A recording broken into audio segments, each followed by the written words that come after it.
it could be something a little bit useful in case of conflict. If you have evidences and procedures and institutions to defend your rights.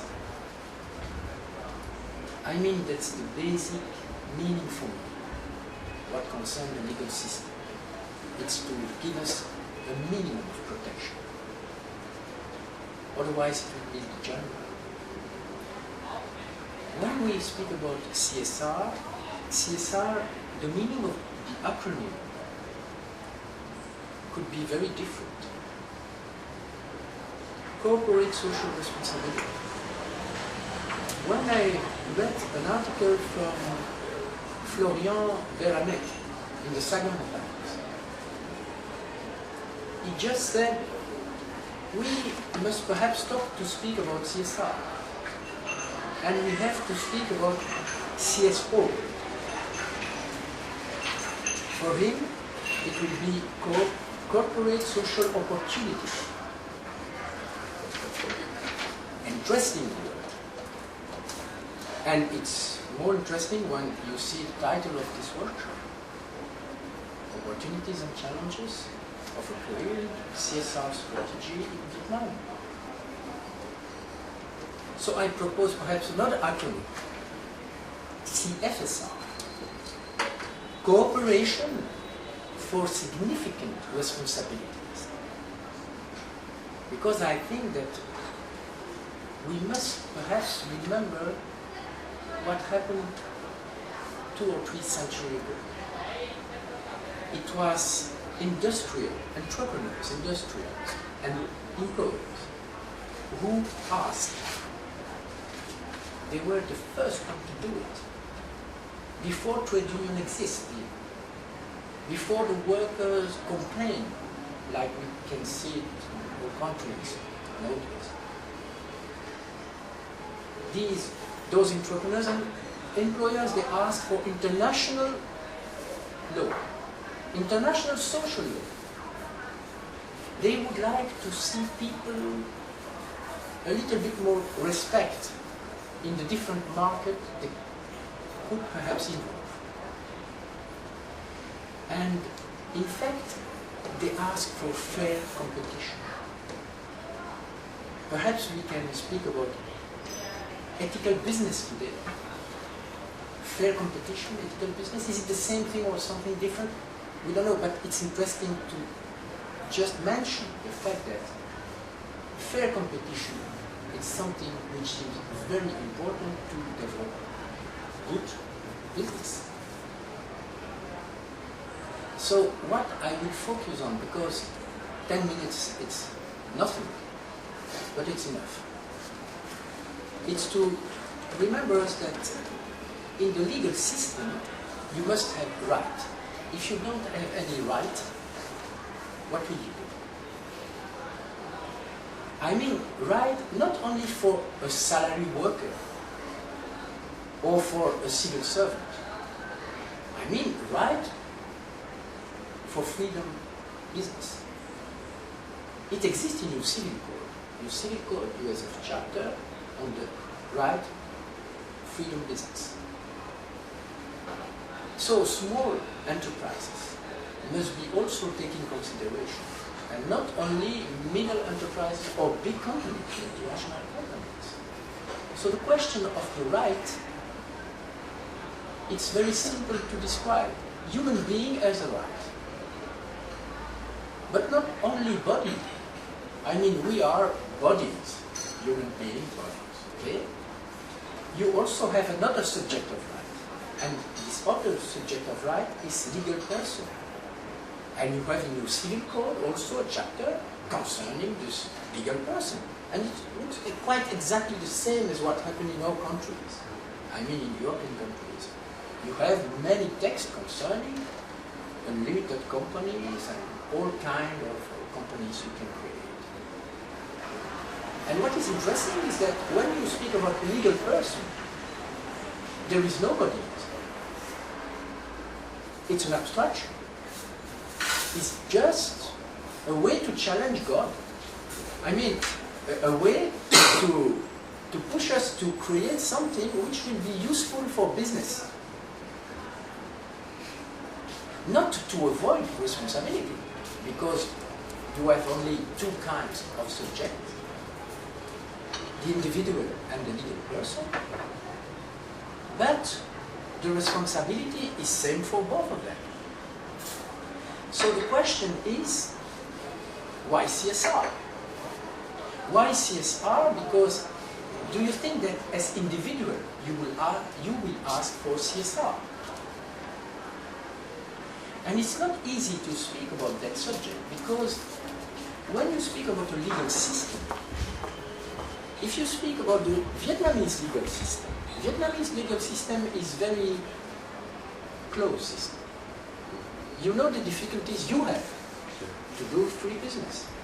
You know the difficulty you can have to just to ask for implementation of the rights, to respect the individual rights.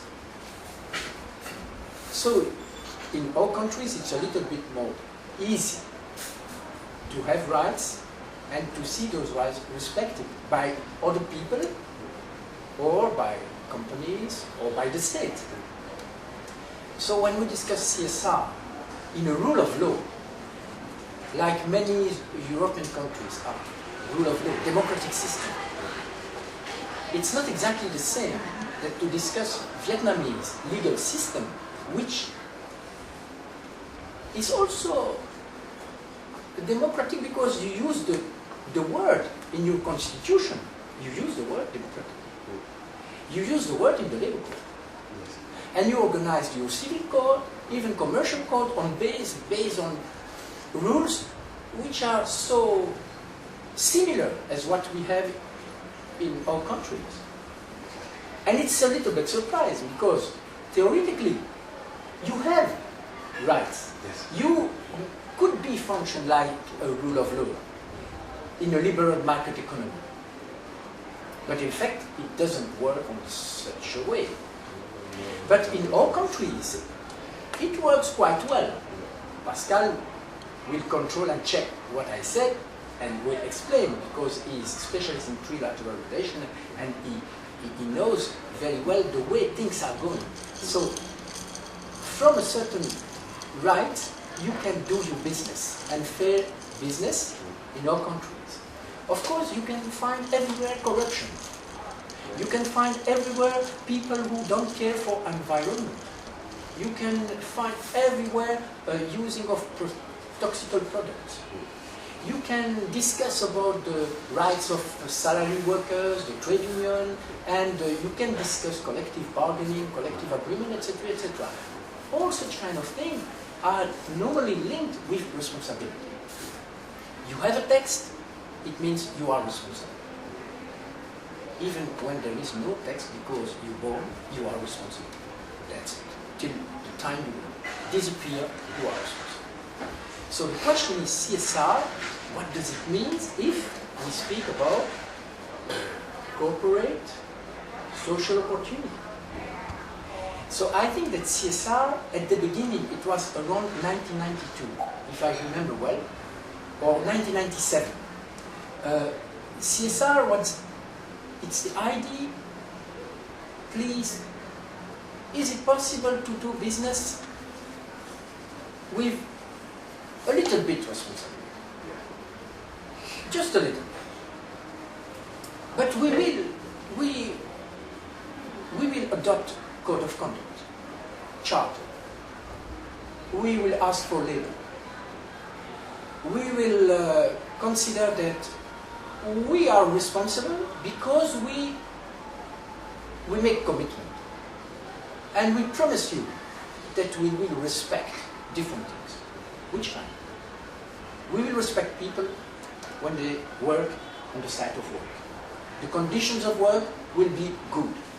The remuneration will not be only a minimum wage, but perhaps a minimum living standard. We will respect the environment. And so, step by step, believe me, believe us, we will respect quite everything. We will do one's best. To do one's best, I think for me it's the most important thing. The question is, would you like to do your best from a bottom, which is a compulsory rule, or without any bottom, just wishful thinking? So I think that CSR, it's a good opportunity. In fact, it's not opportunities and challenges for all. I mean, its opportunities are challenges. It means for me that we can do our best all the time if we want to do it. That's not a problem. And many people will agree about that. And the state will say, I will do my best. And the legal person will, I will do my best. And the individual, I will do my best. That's okay. But where are the compulsory rules which give you the stable attitude to be sure that if you are a little entrepreneur, you will act by a bigger one, and a bigger one who can destroy everything around you, because the run for benefit and profit, at a certain moment there is no limit. That's the main question for me, responsibility. So it's the reason, because we are all concerned, it's the reason that I insist on the fact that CSR perhaps means cooperation from everybody for significant responsibilities, so that the fair business, good jobs, the ethical business, respect human being, respect the earth, respect environment, will be full of meaning, and will perhaps will feel a little bit better than what happened nowadays. So, thank you for listening. There are 4 billion people all over the world now living on less than $2 per day. So since I think it's necessary, especially in developing countries like Vietnam. So in Vietnam, when I work for the NGO, there are almost 500 NGOs, NGO, not NGO, international NGO in Vietnam, are operating in Vietnam, and they donate much money in Vietnam, I think. With the Smith Foundation, when I worked for in 2008 and 2009, each year they have the budget for 20 million US dollar each year for compassionate homes, for Operation Healthy Heart, for scholarship, for clean water system, and for many things. So many people will give the questions, what the business decide when they do CSR. I don't know very clearly. However, I think firstly they have advantage in taxation. Many companies call to my office to request for the invoice. Yeah, and they said that they want that invoice for taxation advantage, and they want to enhance their image and reputation. Yeah, very clearly. And another reason they want to access the capital easily, because the capital, when they see the CSR report, they will think that big business do everything well, and they invest. And but the main reason they want to do that, because they want to narrow the distance between the rich people, the wealthy people, and the low income, who are very popular in society.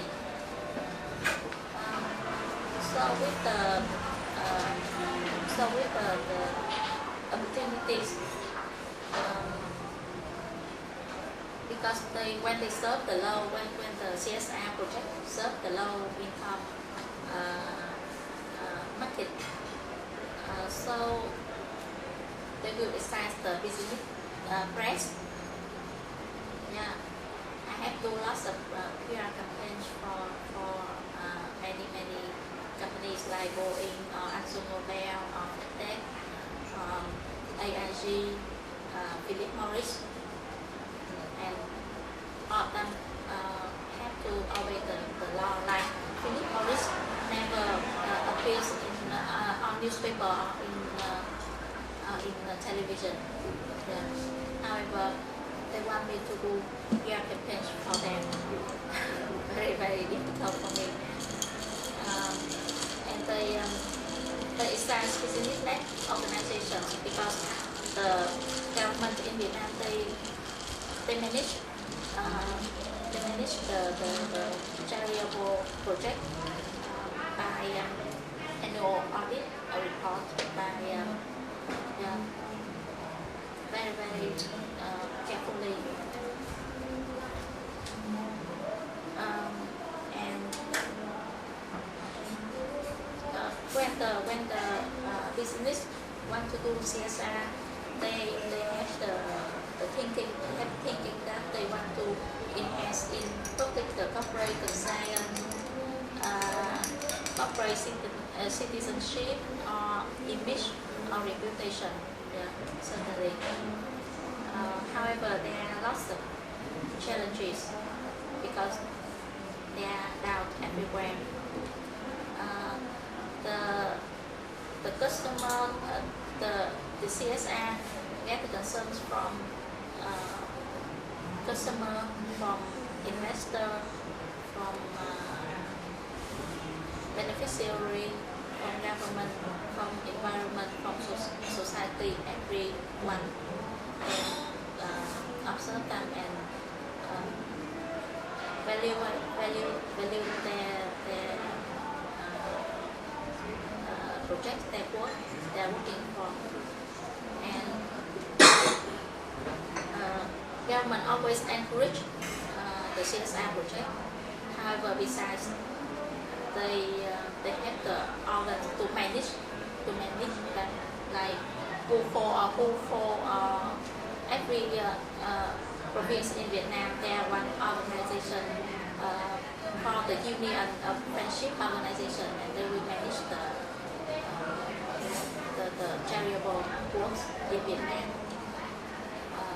They are the bridge between the donor and the beneficiary, and you cannot do directly by yourself. You have to go through one NGO or one organization, and they have to disclosure to the concern objective like stakeholder, customer, press maybe, and they always have the customer question that ECSR like give money and so public. It does meaning of CSR, give money and so public. The question from public, from customer. And another thing maybe when I work for NGO, I did not see that, but when I work for Vietnam Capital Foundation, this one foundation belongs to the group. Lots of people was doubtful that are you doing CSR as one public relation in disguise. Yeah. However, with the result of the project, I think after that they have no more doubt. However, we cannot explain for them what we are really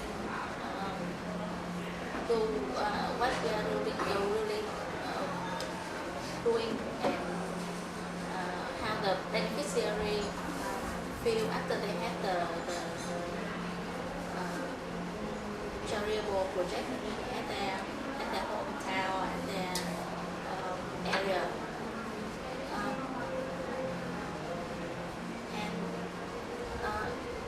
it's a challenge, another challenge. I think it's not easy to change the mindset of young staff because they don't know why they have to donate their bonus to the poor people, to the diseased kids, or to the disadvantaged. If we don't give them the education, they are not willing to accept that they have to do that. Yeah, and it's a problem with us when we do that. Yeah, from people. So I think lots of opportunities and lots of challenges. However, now I think everybody can give donations, and I may offer some. I may offer the answer if it's my experience and my knowledge, and you can ask Professor here for something also. I think. Thank you.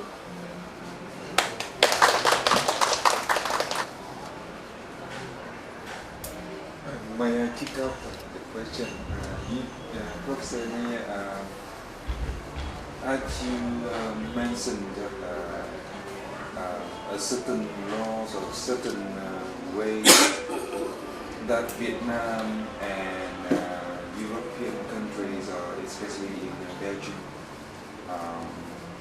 they have different mindsets and different ways to implement law. Although the laws had say so, but in reality the execution is not really what is it supposed to be. As now we are coming to the free trade agreements, especially Vietnam and EU, do you think that the compliance in Vietnam would have to be in pace with those in Europe? And you think that there would be certain observation from the international organization about the compliances in Vietnam in order to implement the FTA, the free trade agreements in Vietnam? Listen, what concerns the free trade agreement, I can't say many things because I never read the text, the whole text, since now, from now. So I don't know. But what I can tell you concerning the implementation of the legal system or the respect of the law in different countries, Vietnam or European countries, for example, you have, as quite all nation states in the world, you have three powers: legislative power, executive power, and judicial power. You have court of justice, but we don't know in Vietnam what are the decisions of the court of justice. You understand what I mean? When you have a legal system, and it probably could be the case with the free trade agreement, so no, law is nothing, but in case of conflict, you will be happy to have a rule somewhere to try to solve the conflict. And if you don't have a rule, perhaps a judge will give you interpretation of coming from previous cases, for example. But if you have a rule, he also could interpret the text and give you an answer in case of conflict. So when you have a legal system with rights, you need four things: subject of law, individuals or legal person; object, the job, for example, the labor; relationship between people concerning an object. My cup of tea, is it a good tea? Is it a bad tea and why is it toxic, etc. And you need a judge, you need justice protection. If you don't have a judicial power which is autonomous, independent, and if you don't know the decisions of the judges, you can't have a system which could work very well and fairly without any correction, any discussion about the decision of the judge. So, when you ask the question, I think that in many countries, European countries essentially, perhaps, but not only, in the world you have many other countries with a judicial power which is independent, who try to be independent from political situation or politicians or from the state, even the administration and all that, and from the business, from the private sphere. It worked well, quite well. Of course, there are cases where discussion, you can have many, and it will take first level of decision, tribunal, then Court of Justice, then Supreme Court, then European Court of Justice, and so on. And on international level, you don't have a text to help Vietnam to apply the convention Vietnam ratified. Vietnam ratified, for example, around 23 conventions coming from ILO, International Labour Organization. If you would like to implement those texts, you can ask to ILO. The trade union normally has the power to do it, and to ask ILO to help Vietnam to apply the text. It could be opportunity and challenge for Vietnam, for a current CSR, to have a good base.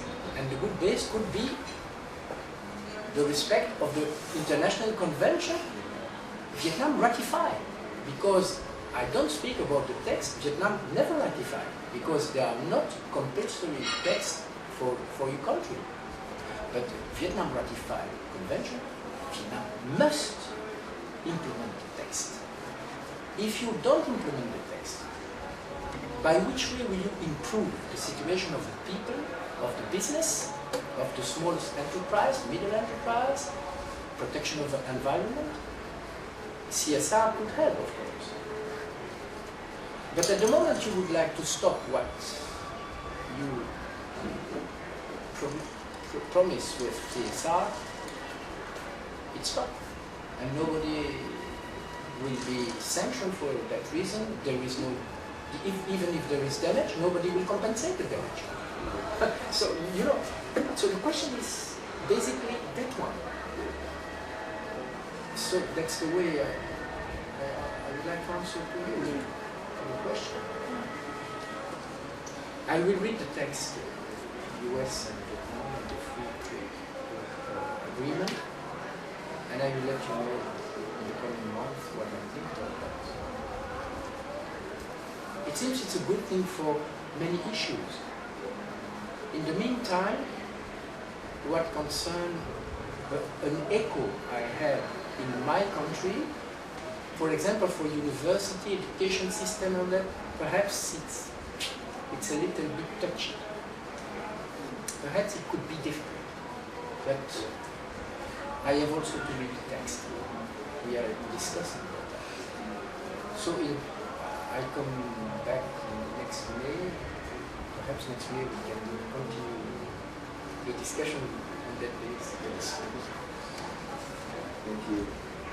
I'm working in agriculture at a long time, and I work in sustainable development in agriculture for a long time as well. And I see, like Ms. Bình says, why people, the staff, wonder why they have to donate something to the poorer, for example. Or in my case,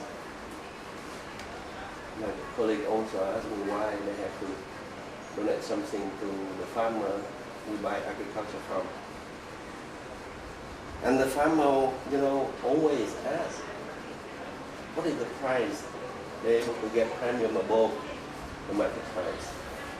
Because they see only how much they're able to sell better than normal commodity. They say, okay, this is certified coffee, that's something we make CHR products and they're able to get some more expensive. But what's going on, for the last 10 years, a lot of companies come to Vietnam and say, okay, we do something, responsibility, certified program, sustainable development programs, and what? They get everything from database of the farmer, from the land areas, from the input, from the labor cost, from the yield of the products. You know what?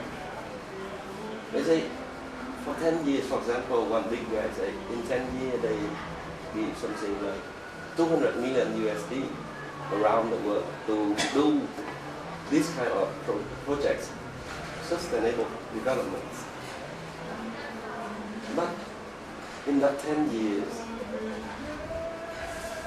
for example, like in coffee, what the commodity I mentioned, for the last 3-4 years, the market from $2,200 tons now go down to $1,600 to $1,700.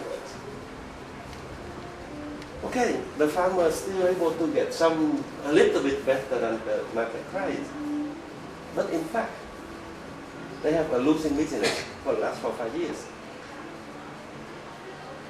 And nobody like to educate the farmer as well their stakeholder in the chains about the market, the economy and the market. Only knowing the market, the farmer will be able to make better decisions. People are able to know how to make organic products. Okay, good. How to make the best yield on the farm. It's good. But by the end of the day, they don't know where is the best price they should fix, they should sell. And then I ask a lot of the time, those guys from the big company, what is the really responsibility of the big guy in this supply chain in agriculture? Sorry, but till now, I still don't have any proper answer. The thing is, if we do something, we need to do throughout properly. Again, this is from the corporations, not from the government as well. A lot of local government close their eyes for the farmer to cut the forest, to extend the land. The more product they get, the cheaper they suffer. And the country suffer because of losing land, losing forest, and losing a lot of different things. And we just teach the farmer to plant at the best yield. It's not fair because the farmer, the only questions they ask us is the price. And what is price? And a lot of time, and at this time, Vietnam coffee farmers really speculate on their coffee. And how they speculate from 2,200 a ton of green bean coffee or Robusta, and now it's around 1,700. Because of lacking of knowledge of the market, they make a big loss. And what is the responsibility of the government here, ourselves, and the responsibilities of the corporates, what they should do to change the situation, or they just live like that because they benefit. The loser is only the farmer. You know what? I just talked to the professor. For the last 4 or 5 years, I see the farmer getting more cash in hand, but they lose their wealth. They lose the environment around their farm. They lose the underground water. And on the farm, we see more garbage. Because of what?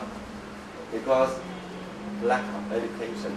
the proper education to the farmer. People getting more selfish because what? In the farm also same. And I think if we like to do something called CSR, we have to write different way rather than the way we're doing now, especially in developing countries. And I remember some years ago, the farmer in Belgium also, they have to throw away their milk because of what? And last year in Vietnam also happened same. Because the big guy never like to pay proper price to the farmer. And what the government can do to interfere, to make things better, it's not easy. We rise it, it's okay. But how we exactly we do it is much more important.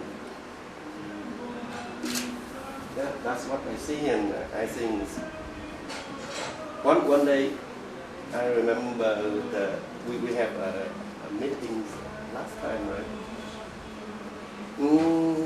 I think CSR from the state is okay, but the most important, at least in Vietnam, we really need a real hand from the government. Without that, we hardly able to do anything. And this happening, and I'm afraid that it's continuing to happen in this country. Similar to Mr. Hiệp, like I don't know if CSR from the view of business or entrepreneur is just charity. Is it? I thought like in Vietnam, like more they talk about CSR, they have the charity or event to give money or help the poor person or like often baby, often child. That's it. Not This enough. is just on the surface. We're not able to give charity to the kids all the time. We have to educate them to make themselves some income. That I think is the real charity. Not giving money, no. Not to give the fish, No. as we said Yes. currently, Yeah.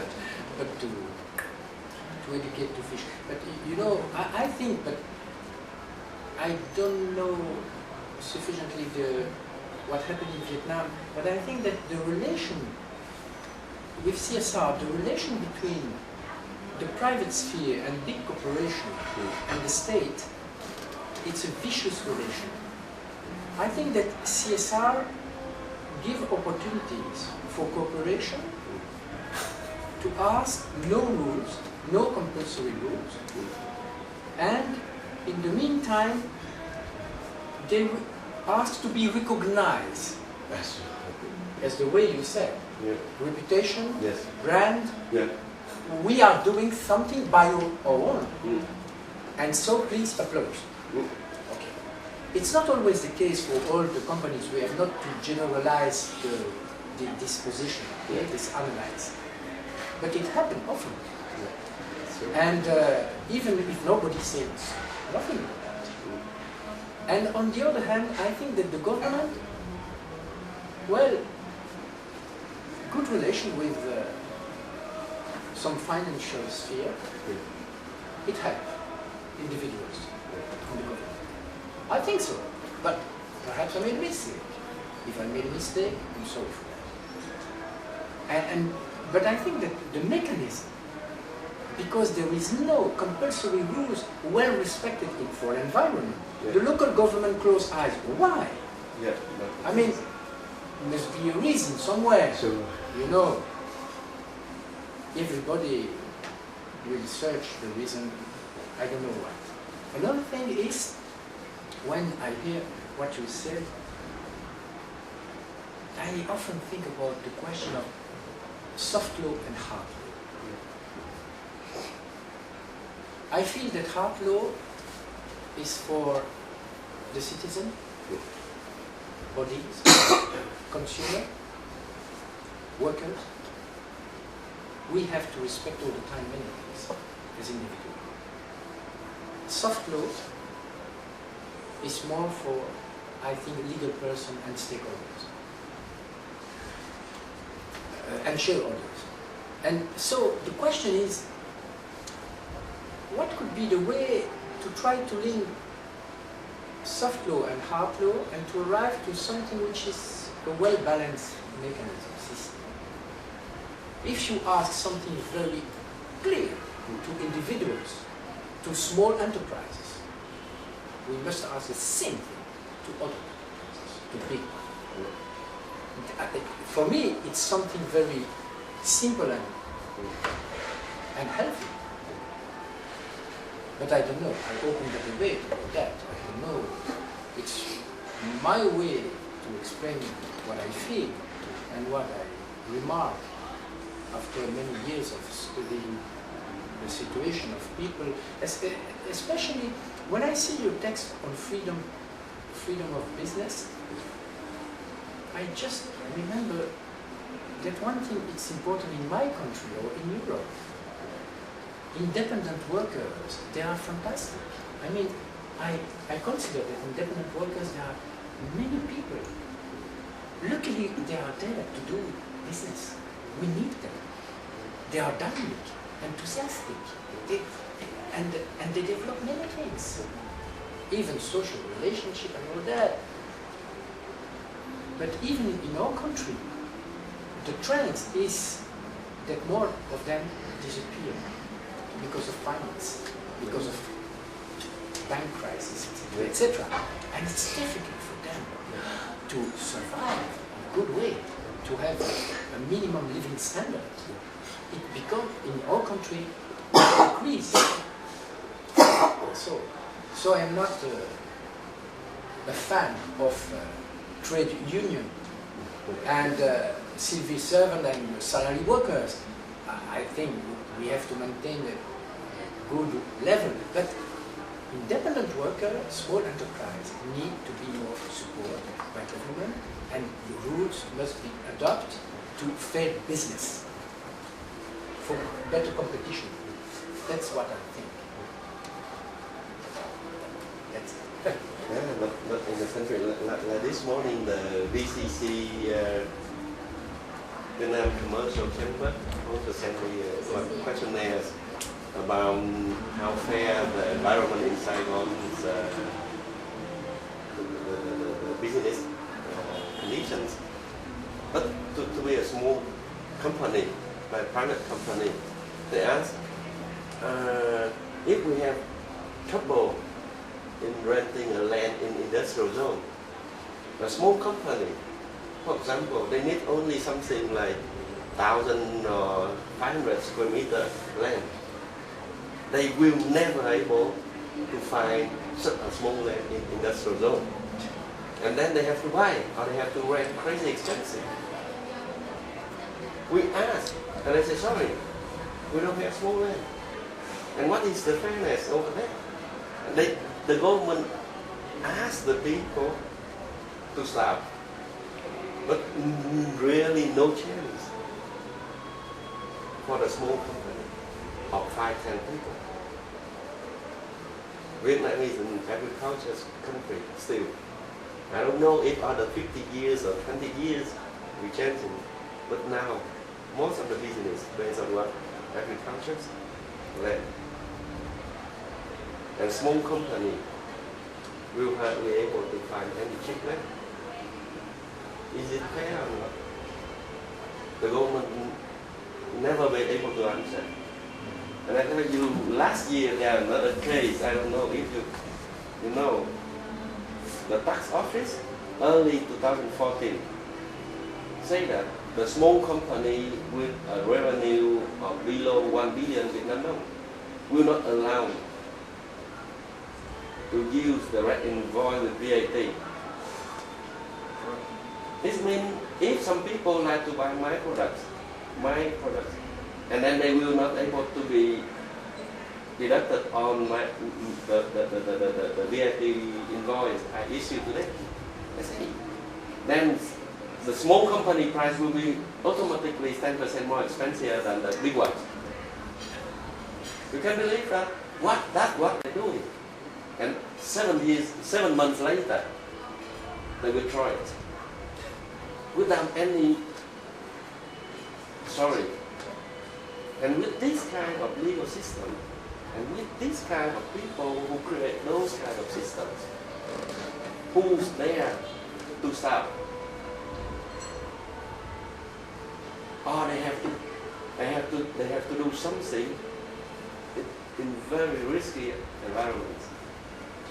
And actually, from the government, it's not our own fairness or responsibility to the small company. I heard that there are more and more poor people in the countryside Yes. in Vietnam today. And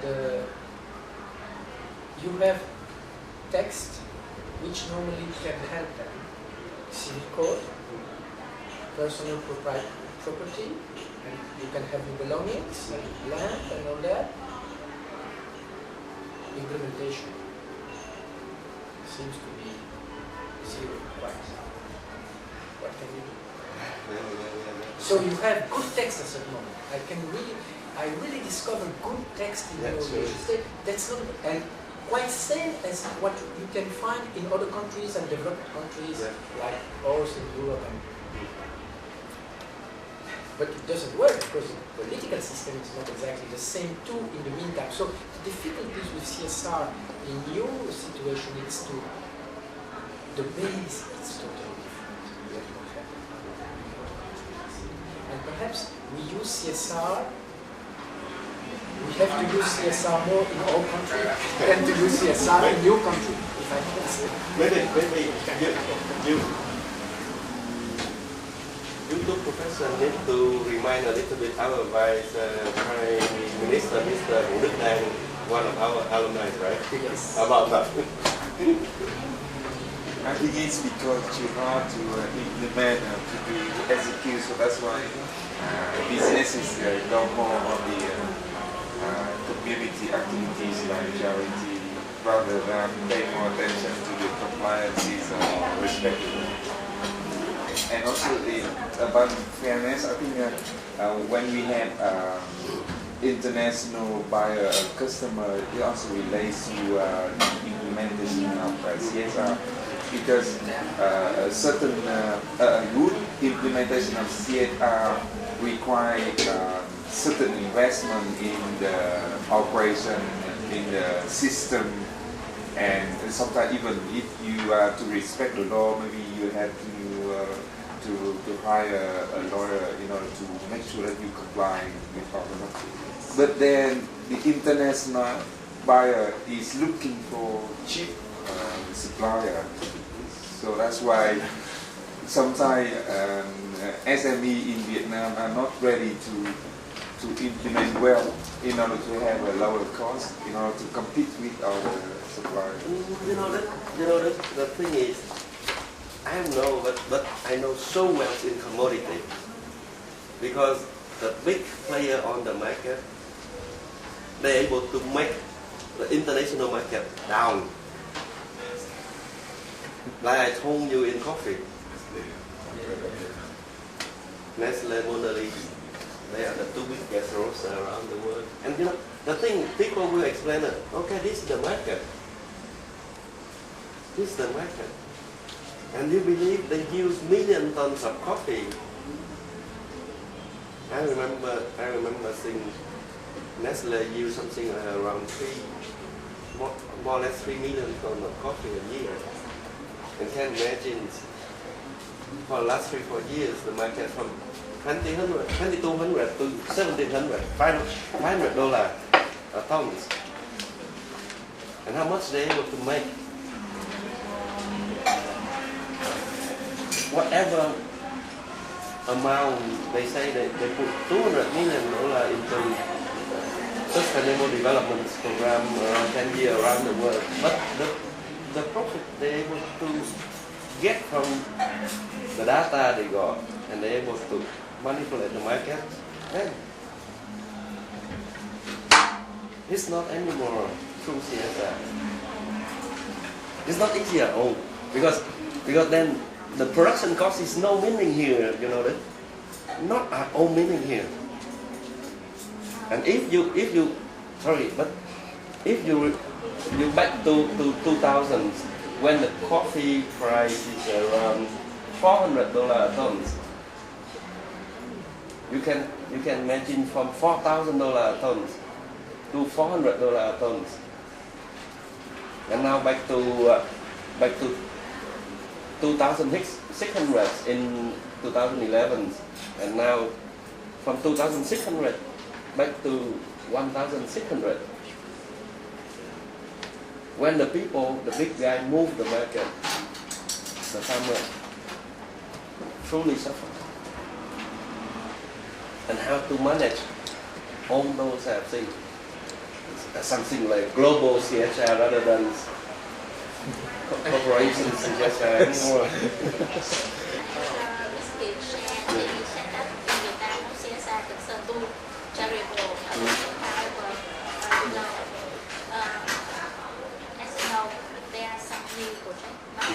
Only for charitable project. The new project concerned to the earth is warmer and warmer, so Ho Chi Minh City will be sank the flood. Yeah, and there's a program, the project to avoid that. Yeah, and some like some project train the children to face with the disaster or something like that. No, because the question, the issue you raise is very interesting, I think. And you go everywhere, go to the government, go to somewhere to ask for help. Yeah. But if you want, I will connect you with the HUFO. There they may help you with the expert. Maybe you want to educate the farmer about the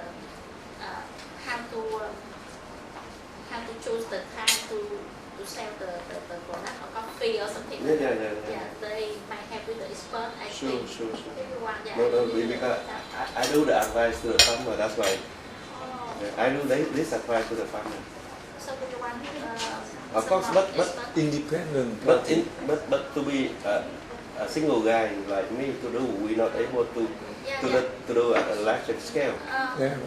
Some experts from the organization or some big company, big coffee company may help if you want. Believe me, I'm in coffee business more than 20 years, and they will never